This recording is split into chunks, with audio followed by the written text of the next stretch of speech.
एक पिता जिसके घर में ही 1 महीने पहले ही आग के तांडव ने सब कुछ राख कर दिया हो और ना कुछ खाने को बचा हो ना ही कुछ पहनने को, फिर भी दहेज लोभियों का दिल नहीं पसीजा और कर दिया इतना बड़ा कांड। देखिए रिपोर्ट।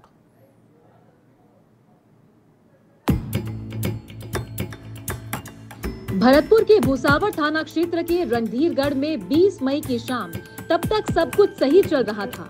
शकूर खां के घर पर बेटी की शादी की रस्में चल रही थी। सभी लोग मौज मस्ती में मस्त थे। बारात भी आ चुकी थी। दोनों पक्ष शादी की रस्में निभा रहे थे। खुशी ही खुशी में लोग एक दूसरे को मिठाइयाँ खिला रहे थे, लेकिन अचानक हुआ ऐसा जिसे सुनकर देखकर सभी दंग रह गए। दहेज के लोभी नहीं सुधरेंगे अभी। दहेज के लोभी इंसान के दुश्मन। डिमांड नहीं हुई पूरी तो मारपीट की शुरू। बिना दुल्हन को लाए वापस लौटी बारात। पिता के पैरों तले जमीन खिसकी, बेटी हुई बेहोश। बंजारी कुलवाड़ा निवासी इरशाद पुत्र शरीफ के साथ निकाह होने के बाद खरा की रस्म चल रही थी। दूल्हा पक्ष ने उसी दौरान ऐसे मांग रख दी जिसे सुनकर दुल्हन के पिता शकूर खां की पैरों तले जमीन खिसक गई और सन्न रह गया। डिमांड थी 5 लाख रुपए और कार। बात यही नहीं रुकी, मारपीट तक पहुंच गई। डिमांड पूरी नहीं होने पर दूल्हा पक्ष के लोगों ने दुल्हन पक्ष की महिलाओं से भी अभद्रता की। वो उस टाइम पे नाराज हो गए।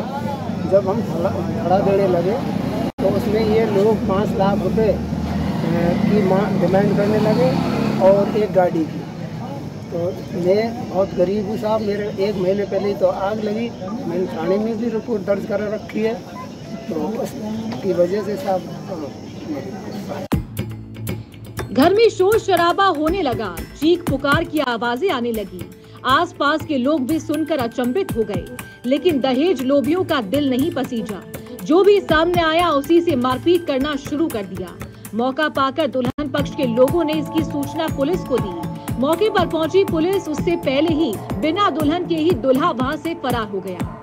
इस सारी घटना को देख दुल्हन भी बेहोश हो गई और गिर पड़ी। दुल्हन के पिता का कहना है कि 1 महीने पहले ही घर में आग लग गई थी। सब कुछ राख हो गया था। कैसे न कैसे करके बेटी की शादी कर रहा था, लेकिन दहेज लोभियों ने सब पर पानी फेर दिया।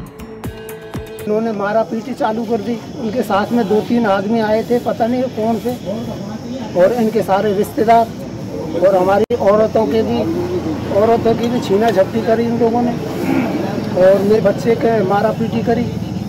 वो दुल्हन को नहीं लेके गए, फिर वो दूल्हे जो भाग गया। लड़की बेहोश रही है, अब सुबह के टाइम होश आया। दहेज के लोभियों को सबक सिखाने के लिए भले ही सख्त कानून बन गए हों, लेकिन दहेज लोभी हैं कि अपनी हरकतों से बाज नहीं आ रहे हैं। मामला पुलिस तक पहुंचा है। पुलिस ने 2 लोगों को डिटेन कर पूछताछ भी शुरू कर दी है। देखना होगा कि इस मामले में पुलिस की कार्रवाई आने वाले समय के लिए नजीर बन पाएगी। दीपक लवानिया, समाचार प्लस, भरतपुर।